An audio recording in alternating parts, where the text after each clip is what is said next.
Hello, and welcome back to Everyday Anarchism, the show that finds anarchism, non domination, mutual aid, cooperation in your everyday life. I am your host, Graham Culbertson. This is the second part of my discussion of the dawn of everything with anarchist archaeologists. If you didn't get a chance to listen to the first episode, or it's been a little while, we are picking up right after Aris Politopoulos, you may remember him from our episode on video games, challenged us to think about ways that anarchism can use the insights from this book to create a new reality and see what sort of interventions we would want to make in current debates with the knowledge from Dawn of Everything.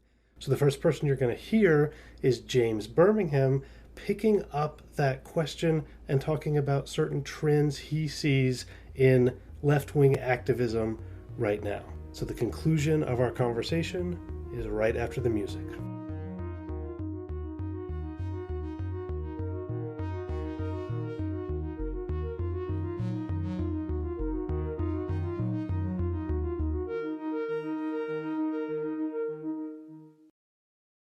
What I'm hopeful and I don't know, and it makes me really sad, is as you alluded to earlier, this was going to be the first of several books. And I worry that the idea was and then we'll release the last book, which will have all the hopeful future anarchist prefigurative stuff. And, obviously you don't live every day like you're going to die the next day, as much as we tell ourselves we do. People put things off and we might never see that book. But at the same time, we can write that book. And I don't mean just the five people in this conversation. I mean, people can pick up from DOE and write the forward-looking, prefigurative, what do we do with the fact that this book shows, and not to say that other work hasn't already done this work, but I think one of the things the Davids were very good at is the book is digestible. And they're talented writers.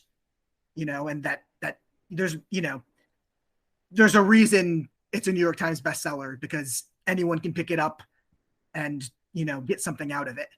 But much like I think my favorite work of Graeber's is the Possibilities collection. And the reason that's my favorite one is I think it really gets to what to me is the most important part of both Dawn of Everything and Graeber's corpus in general, is that it shows that many, many different things are possible. And archaeology, the archaeological record, is evidence of that. Look at all these different ways people have organized themselves in the past. Look at all these different ways that society can function for better or worse. So, of course, it's possible for us to imagine different ways in which a future society can function, because we have evidence from the past that things can be different. And I do think, especially for a lot of young folks, that's the thing to leap over, is this is the only way they can imagine things happening. Breaking them out of markets are inevitable, breaking them out of hierarchy is necessary for organization. Just challenging those kind of narratives, I think, is what the book does well.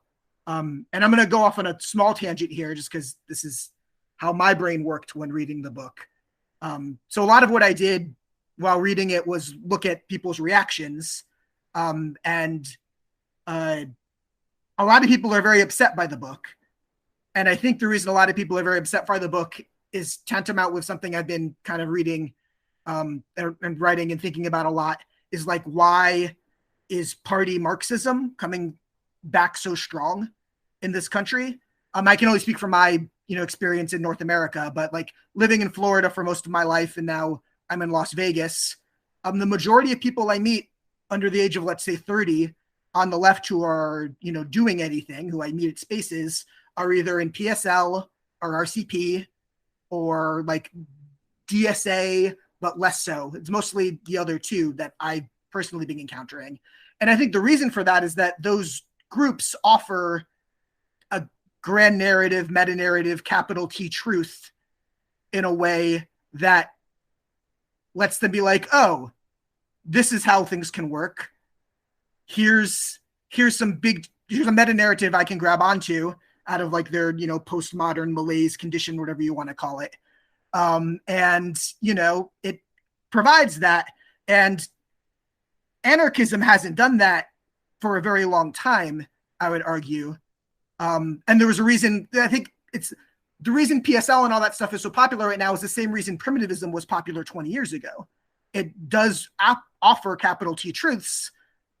And then maybe later on you figure out like, well, maybe those aren't so true. You know what I mean? But it provides a way of looking at the world. And I think Dawn of Everything challenges that for a lot of those folks, because Marx picks up from, you know, Lewis H. Morgan with this very teleological progress narrative from, you know, barbarism to socialism, you know, and this book challenges that narrative. And I think that makes people upset because it challenges dogma. And I think that's good. And at the same time, I don't think Dawn of Everything provides a new, actually coherent grand narrative or capital T truth. And I think that's okay. I think anarchism is messy in that way.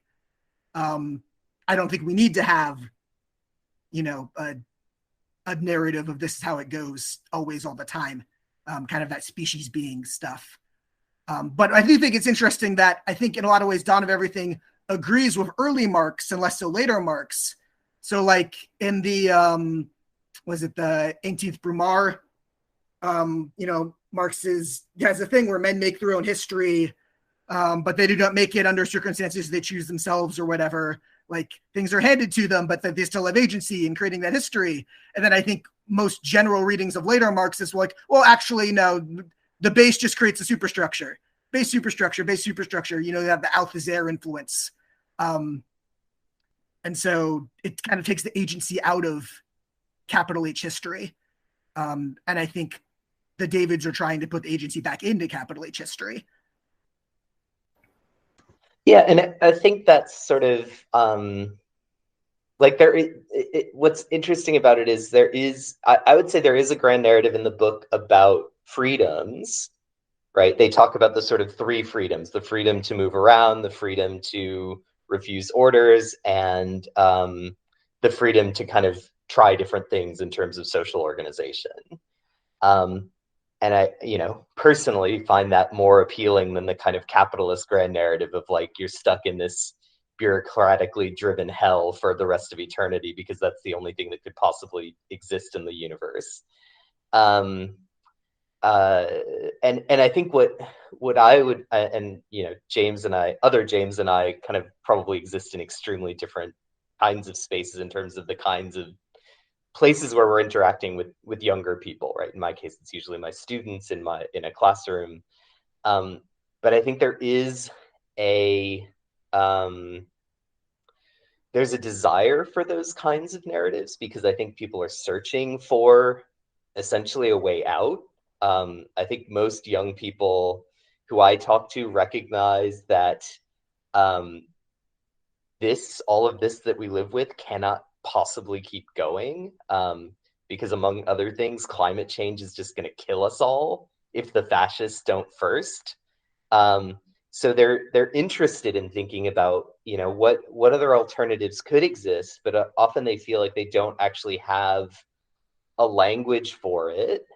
And they also don't have an evidence base for what could work. And I think that's what Graeber and Wingrove are kind of trying to start to point to is not only do alternatives exist, besides the two kind of 20th century options of sort of capitalist hell or communist dictatorship hell, but that people have made things work in a lot of different ways. And in fact, often the societies that you could argue are kind of the most, quote, successful, not that there's any kind of universal definition of cultural success, but, you know, the ones where you would argue that most of the people living in these societies were reasonably happy and well cared for, and, you know, they had enough to eat and they were comfortable, are the ones that are reasonably flexible and that involve a lot of capacity for using different kinds of social arrangements across time and space in order to adapt to whatever weird circumstances the universe is throwing at them, right? So at the end of the last ice age, when everything went crazy and the temperatures rose and the sea levels came up by dozens of meters and you lost sometimes hundreds of kilometers of shoreline, the people who dealt best with that were the people who did have the freedom to move around and did have the freedom to rearrange their societies in various ways in response to those changes. And you know, we are living through a period. I look outside my window as Australia goes through kind of a second round of extreme flooding and La Nina circumstances for the second summer in a row, following the back of sort of a summer of catastrophic bushfires before that. We have to have that kind of flexibility in the future if we're going to make it, or things are going to get really, really bad for a whole lot of us.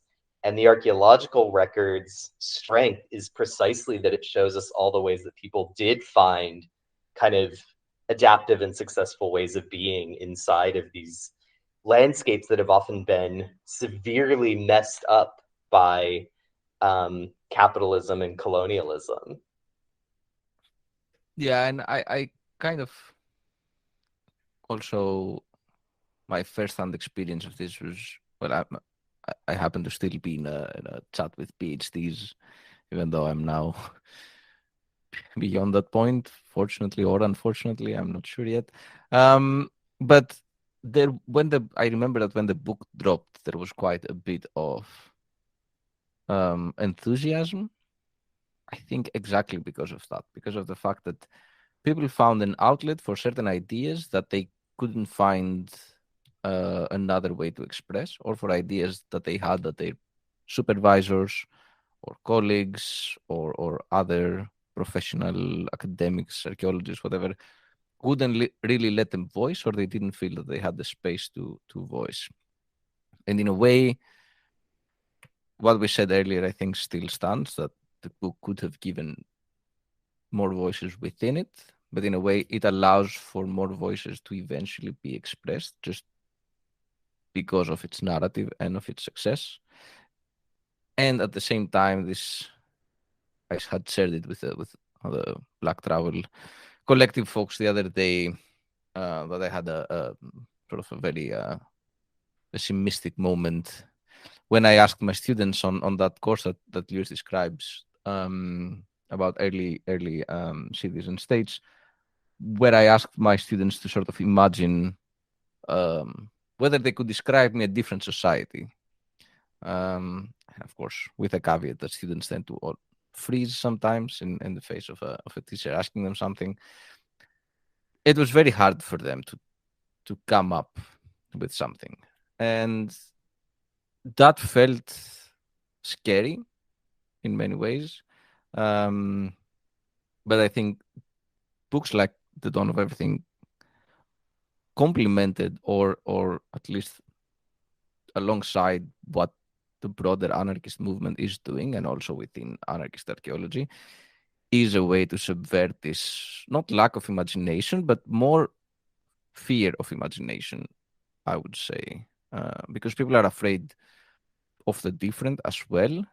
And that's why I hoped for a more powerful closure, which again might be not doing enough justice to the book, but because this is in my view what we really need. There is a lot of depression, and you need the hopeful message, and you need to show not only that a different world was imaginable, but that you have the tools yourself to imagine it. And archaeology is one way, and anarchism, I think, is another way. Yeah, this gets into my complaint about the book, which I think I mentioned to this group before we started recording, that the French philosopher, or French whatever he was, writer, Michel de Montaigne, a lot of the ideas in this book I thought could be drawn from him, but much more importantly, Foucault, who I've already mentioned, and then Friedrich Nietzsche used these terms, archaeology and genealogy, where the idea is, it does seem very hard. I would freeze up if someone says to me, hey, Graham, can you imagine another society? Which definitely the students do say. If you say I'm an anarchist, they're like, well, how is that going to work? And then it's very hard to explain, especially since the presumption is it's not going to work. Can you imagine if we lived in an anarchist society and someone said, I want to have a democracy with a parliament? Can you imagine how embarrassing it would be if you made that person try to explain how parliament was actually going to work, as we know, because it doesn't. But with that said, where you gotta go, where Nietzsche goes and where Foucault goes, is to the past. I mean, we do this all the time with other countries. In America, especially, the liberals' lament is, well, it wouldn't be like this in France. Look at all the childcare they have in France. But if you can go to all of these wonderful places and say, hey, you want to build a utopia? Well, look at where they have already done it. And when you look around the world, you'll find this Western, modern, progressive, neoliberal bullshit almost everywhere. And I think the primitivists, whoever mentioned the primitivists was actually right. It was like, oh, hey, here's a past that we can actually find. You don't have to dig it up. It's just, build a hut and stay there. No archaeology required. But this idea that you can find pasts that were different. If you want a different future, the place to start is not dream castles. It's with a different past. I'd like to jump on that because that's I think that's something that we're all interested in, and it's been something that we've all written about to some level or other. And that's actually one of the frustrations that I had with this book was, and Graeber himself has written about the importance of the imagination and radical imagination and envisioning these different futures that we can then attempt to prefigure in the here and now. And for a lot of us within the collective, that's just what you're talking about, Graham. That's what the past is. It's this kind of, in the book, a proposal that I'm trying to put together and being very slow on is oriented around that as well. But it's the thing that kind of frustrated me with this was that, we've got these paths that give us all of these kind of alternative possibilities for new presents, really, instead of even futures, right? If we're thinking about this as prefigurative action. And we still always get stuck on this, even in like these kind of grand narratives that are supposed to be breaking these concepts down, we get stuck on these ideas about what things should look like, right? Like in terms of, you've still got to have cities, right? And so the idea for Wengrow and Graeber, and they make a point, I think, at some point in the book saying like, oh, we can't all go back to hunters and gatherers because only like 5% of us can live that way, and we got to kill off like 95% of the people. And there's some fairness to those arguments, but there's other choices that we see archaeologically that people have made, including Flexner's talked about this in terms of degrowth. I've talked about this in terms of social movements against centralization and bureaucracy in the Southwest. And you see these radically different approaches to how society should be organized that don't involve aggregated urban centers, but they also don't involve only having 20 people for 30 square miles, right? There's other routes, including things like dispersed urbanism, which is often what I'm dealing with, where you don't have what we would think of as a city, but you've got an awful lot of people, but they're all growing food and they're able to support themselves. I mean, the Phoenix Basin, which, arguably is one of the worst spots in the continental United States for people to live in large numbers, has almost always, as long as there's been people living there, had people living there in large numbers. And they, in Tucson and Phoenix, people started irrigation agriculture about 4,000 plus years ago. And the presence of that agriculture with the Tohono O'odham is why the military set up their fort in Phoenix. And the canals and stuff in Phoenix are actually still built on these massive kind of labor projects, which when most of those canals were built, were not built through these kind of top-down coordinated labor projects. They were built through these kind of horizontally organized labor projects. where am I going with this? So like the frustration for me with the book has been that, yeah, I got where they were going with the idea that you can organize urban centers in more equitable or egalitarian ways, but that's not the only route that we have. It's not even the only route that we have in the present for how we can work towards more equitable futures. And so it felt like there was this big barrier that I was running into when I was reading the book, because they're saying like, look, you got to step out of this idea of progress and accumulation, but we still got to talk about accumulation of lots of people in one little area to prove that we can live that in like a more equitable way, which is fair. Like, it's great that they, you know, have demonstrated or pulled together all these arguments that other folks have made that way, but it's certainly not the only way that we can do that. And in fact, people regularly rip that stuff apart, and all of that's often lost by archaeologists because it looks like things like collapse if you are assuming that it's unintentional or that the environment drove it. And like what a bunch of us in the collective have argued regularly is that, you know, if you actually are looking at the archaeological record much more closely and not using these sort of teleological tunnel visioned ideas about how you know, humans are always intentionally trying to build bigger, more, but sometimes intentionally trying to burn that down.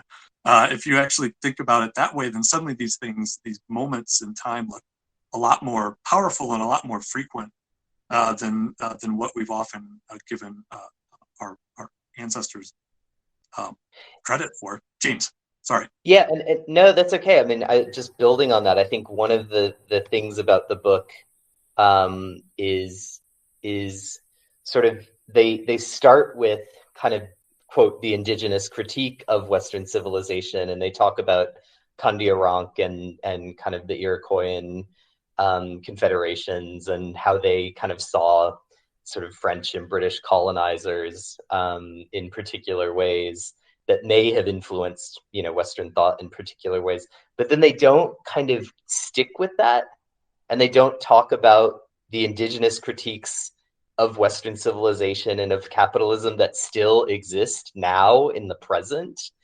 And I think that could have been a really powerful way of recognizing that, in fact, if you look around the world, there are, in fact, a lot of people who are already experimenting with these kind of alternative forms of social organization, often at a small scale and often in response to something. So if you looked at, for example, the camps around places like Standing Rock or Mauna Kea, and the ways that those forms of kind of indigenous critique and activism are still there, or to use an example kind of closer to home, where I am now, there's been a Aboriginal embassy in Canberra next to the old Parliament House since the 70s, and it's still there, right? That's 50 years of people very clearly saying, in a way that would leave a kind of material trace,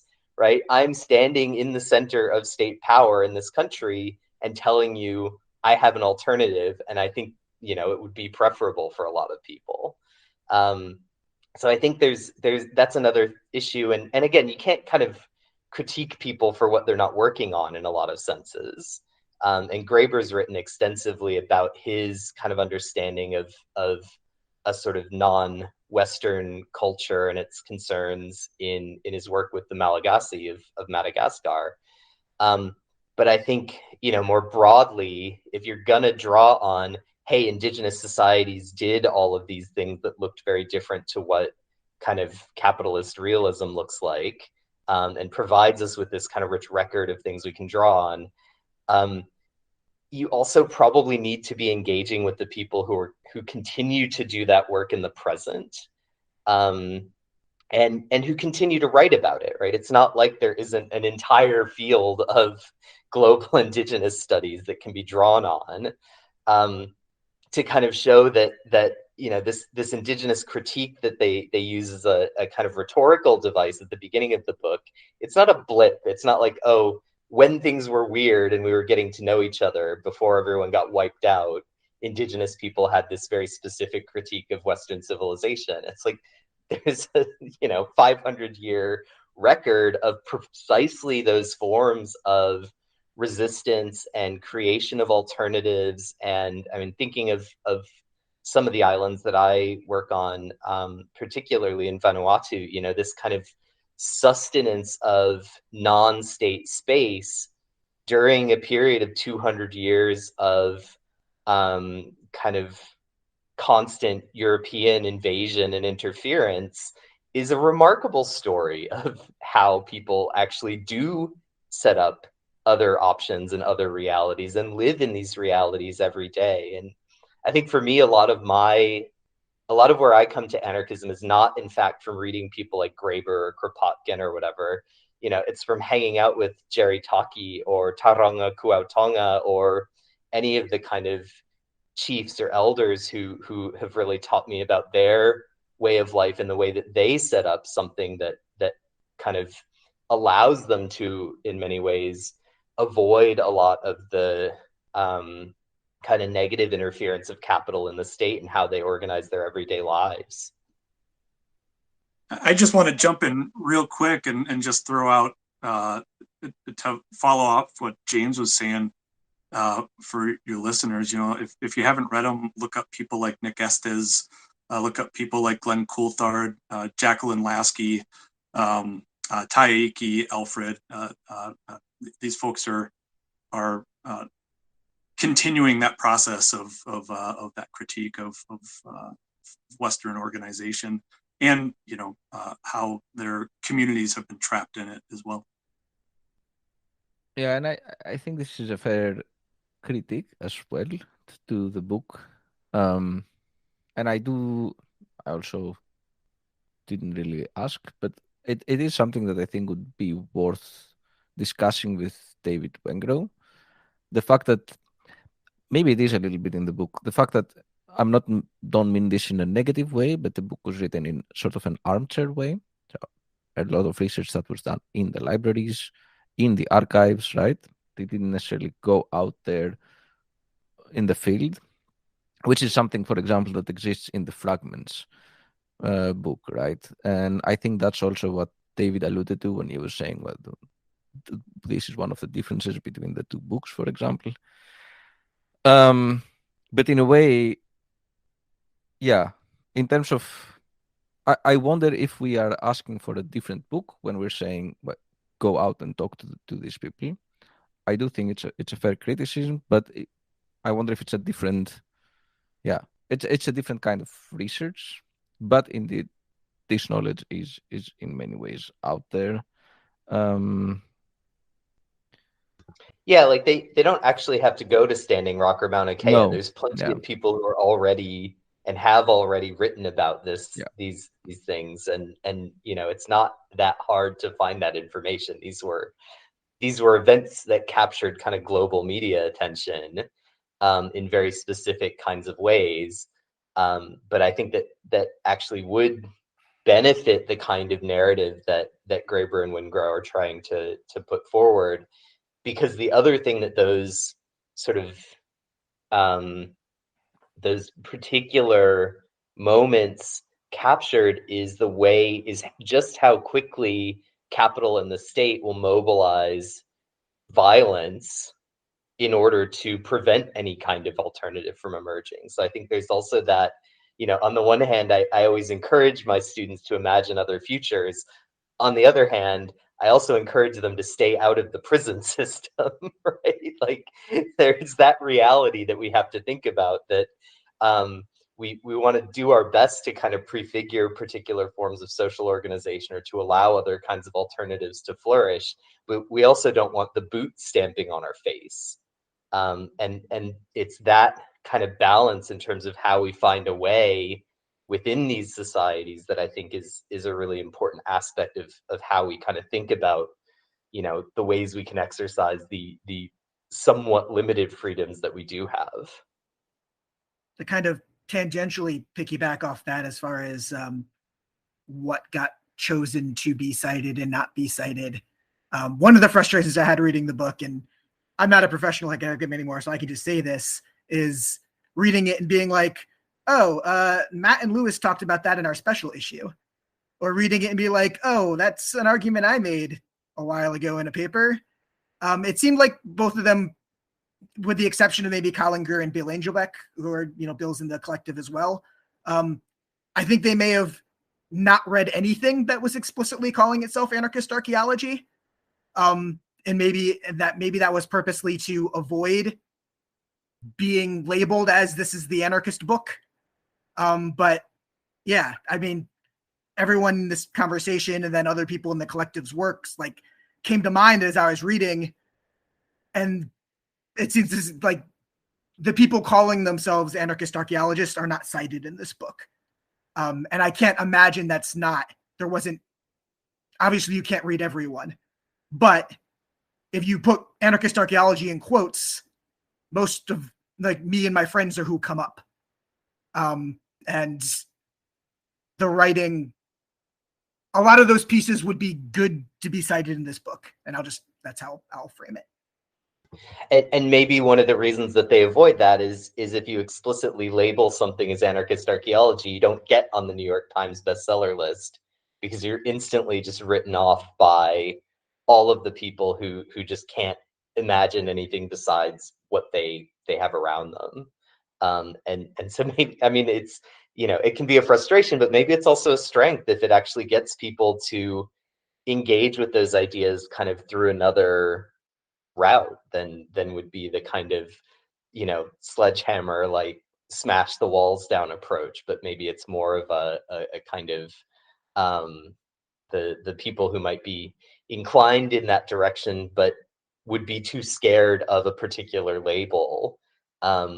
You might actually get them to start kind of thinking in that direction because maybe they start looking at some of Graeber's other works and sort of finding some of those ideas through that way. Yeah, and that's a legitimate concern as well, right? Not everybody wants necessarily to identify as an anarchist, also for safety concerns. This is something we experience in the collective as well. Not everybody will readily identify with the collective for potential professional repercussions, and we all, I guess, have some level of experience with this. So I can see this as being a consideration. At the same time, I don't think, again, Graeber had distanced himself from the term itself, but it's also kind of the cat was out of the bag, right? It was very hard to not, like, every anarchist in the world would call Graeber an anarchist, and I think that's all you really need, even if, he was talking about the Labour Party and about Corbyn and all this discussion around it, which it was also an interesting discussion, I think, and he had an interesting position. But in the end, he was the anarchist anthropologist, right? And I don't know how David Wenger would label himself. That's also something I think worth discussing with him as well, whether he views himself as an anarchist or not, or anarchy adjacent. I don't know. I don't want to label the person, but I think it's worth exploring it in that way. I was thinking, as some of you were describing this book and maybe what you wanted at the end of it or to come after it, Jill Lepore wrote this, one-volume history of America called These Truths that was about the same length and density of The Dawn of Everything.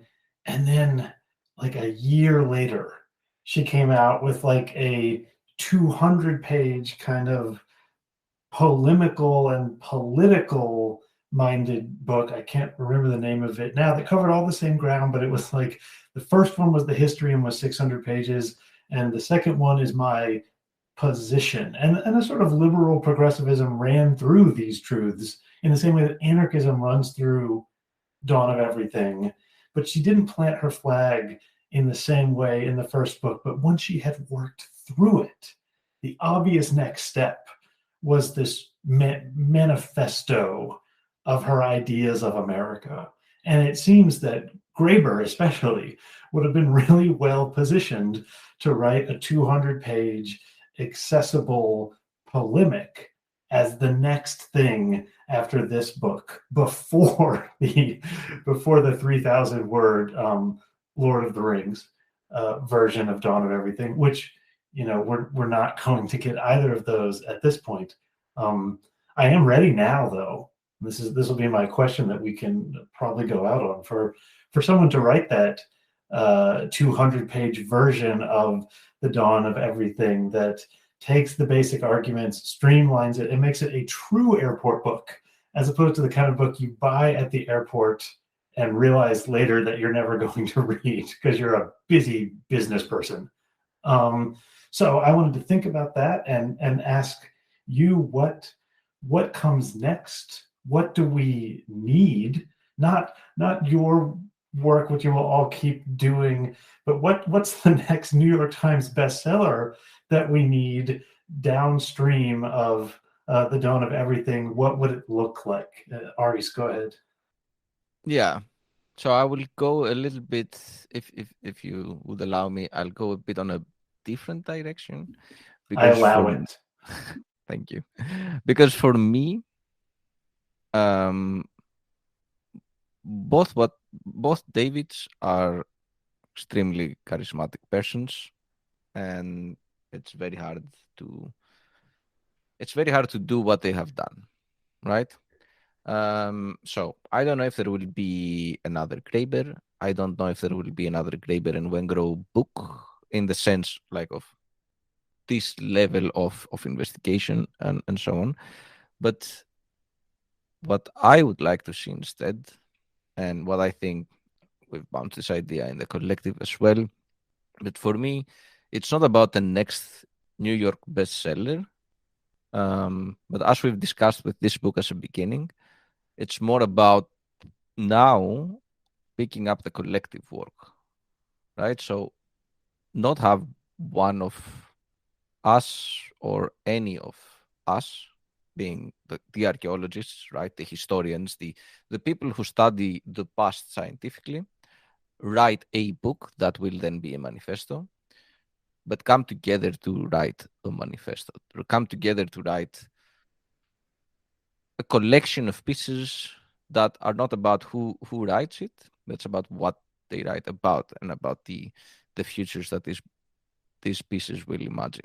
So for me, it's more about now more than ever, it's more about the collective academic and non-academic action rather than the next New York bestseller, because I don't think it's worth trying to mirror something that's so extremely successful that's very hard to repeat. And it's not about the competition who will get to sell more. It really is about the content. So, you know, in a way, that's, I feel, what we try to do with the collective, and more collectives out there, and there are more collectives of historians as well, and of philologists and what have you, that try to do these things and get these voices together and put them out there in blogs, in collect, in zines, in edited volumes, in websites, in pamphlets, in protests. Yeah, that's where I see the future anyway. So I'm going to rudely jump in again, even though I said I wanted all of you to talk, and I'm talking again, because as Aris was talking, I was realizing what we actually need you to do is we need an intro to archaeology textbook. We need the textbook version of this. You've already said that this is kind of a textbook, but it's not completely a textbook. Make sure it costs at least $140 because otherwise the professors won't order it. It needs to be, and I want a new edition every 6 months. And if you do that, you might convince people that this is an academic book that deserves to be taught to first-year students. And that seems to me something that would be absolutely vital. Okay, now I'll stop talking.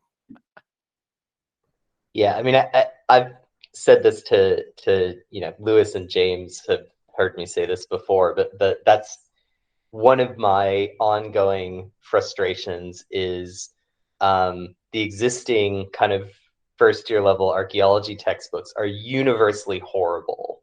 They're boring.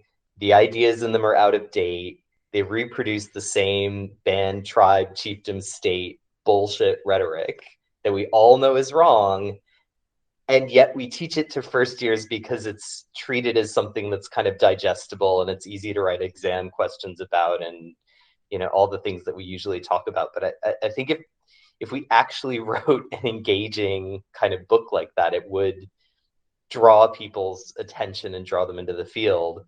I think the problem is, writing textbooks is awful because you are having to reproduce certain kinds of fundamental knowledge that we all carry around in our heads in fairly orthodox ways. So, what an anarchist textbook would even look like is kind of hard to imagine. But I also think in terms of the public facing elements of the ideas raised in Dawn of Everything, I think James kind of brought this up, is it would be useful for people to have some kind of guidance about, how do you know that the claims that they're making are legitimate? How do you know that, the site was dated in this way, or it was so big, or so many people lived there, or, all of that, the kind of finer points around radiocarbon calibration and marine reservoirs and the old wood problem, like stuff that we all know and can recognize, but that isn't necessarily kind of something that the average person with a high school education is going to understand. There probably does need to be a little bit more of the nuts and bolts built into that narrative, because it is about, I think, as much as archaeology is interpretive, and as much as it's kind of, people can read the same record in differing ways, there is a kind of weight of evidence approach to what we do. And there is a reason that these kind of relatively recent findings in different parts of the world are driving the kind of new forms of grand narrative that Graeber and Wingrove were experimenting with. And we need to get better, I think, as a discipline about communicating those things to a lot of different audiences about because there's this really annoying thing about archaeologists where someone will say, "Oh, you're an archaeologist, that's really cool," and the kind of immediate knee-jerk reaction is, "Oh no, actually what I do is really boring." And it's not. We need to stop saying that as a discipline. We're not boring. We're actually really fascinating, and we do really interesting stuff methodologically and theoretically. And we need to tell people about it, right? We need to tell people why staring at a microscope and counting 300 pollen grains 100,000 times is actually a really important exercise for making these kind of reconstructions of past that we can only know through those sorts of methods. So I think that's something that I want to see us do a lot more of, is making archaeology kind of something that people can understand and get involved with. I agree with pretty much everything Aris and James just said. But to answer your original question, Lewis is going to write that book, because I've seen the initial proposal, the preliminary one, and he's going to finish it, and that's going to be the book that we need. That's how I feel about it. So what final thoughts? I've read a lot of reviews of the book, and I think one of the best ones that we didn't really touch on the argument of is Untenable History, which is the Carolyn Nakamura review. So if you've read the book, like, read Dawn of Everything first. I've talked to way too many people who have read reviews and then have decided not to read the book because they read reviews and they decided the historiography is not up to their par, and based on one crotchety Marxist who didn't finish the book. You can tell sometimes from a review whether they did or not. So read the book first, and then Untenable History, I think, is one of the more critical reviews that I think there's a lot of interesting stuff in, and I don't necessarily agree with all of it, but that's also because I very much have a capital A anarchist agenda. And so that's how I see the world. And that's okay. and other people can see the world otherwise, and that's okay too. What else was I going to say? No, I'll just stop talking. I'll just to add to what James Birmingham said. Nakamura is an archaeologist as well, and her critique is a very powerful. That review, I think, was one of my favorite reviews for DOE also. And I hopefully will have a book proposal out soon. James, I don't know if it'll be the follow-up for this, but it'll be a follow-up. And I think that kind of follows on what James and Aris were both saying as well, right? This is in a lot of ways, I think the project here is one of even if it's not just us within the collective or other anarchist archaeologists that are out there that haven't encountered us yet, or we haven't encountered them, even if it's just like the broad discipline. And Feyerabend really argued that science or research itself should be fairly anarchistic, and that sort of decentralized process of constantly spreading outwards is really what we're aiming for in terms of like moving this forward. And then maybe in 30 years we'll have someone else do a grand synthesis of everything that's happened in the last years. And if we're lucky, it'll be like what Aris was talking about. It'll be all of us kind of black bloc writing, and just the Black Trowel Collective itself throws something out. Probably not a textbook though, because they're hard. I thought of a thing to say. If we're lucky, one of the Black Trowel Collective micro grants will go out to a budding archaeologist, and they will continue this, and we will provide them with the financial assistance they need to help pay their rent or their childcare or whatever to write that next grand opus that we all need. And that is a plug to give us money for the future of anarchist archaeology, anarchism, and our children. Yeah, the future of humanity is at stake with your donations to the Black Trowel Collective micro grant program. And I don't know what else there is to say about that. I mean, that's there it is. I am now though going to castigate all of you that none of you seem to have taken seriously the idea of writing a textbook. It's too hard, they say. Dear listeners, please send requests for a new what should we call it? It shouldn't be called anarchism, like the People's History of Archaeology textbook from the Black Trowel Collective. I just want that mail pouring in.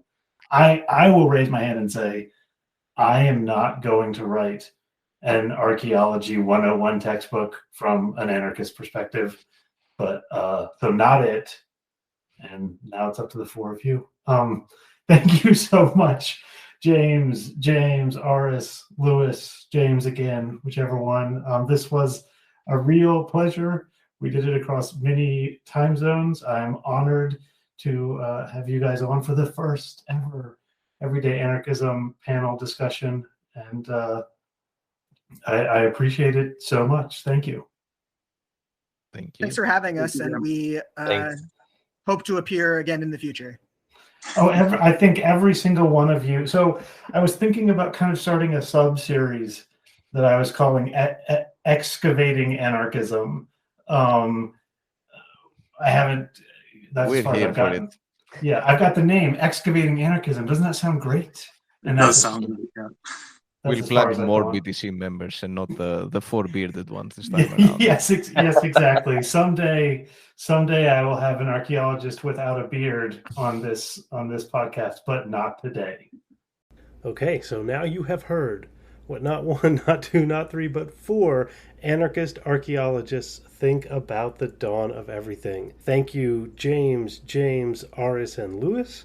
Thank you, the Black Trowel Collective. Make sure you click on their website and donate if you can help them out. And thank you, David Graeber and David Wingrove, for writing this wonderful, fascinating, frustrating book. Remember, you can find me at everydayanarchism.com, and you can help the show out by making a financial contribution at that website, telling a friend, or leaving a review on Apple Podcasts or Spotify. All that's left to say is that the music, which you're about to hear, is by David Hill.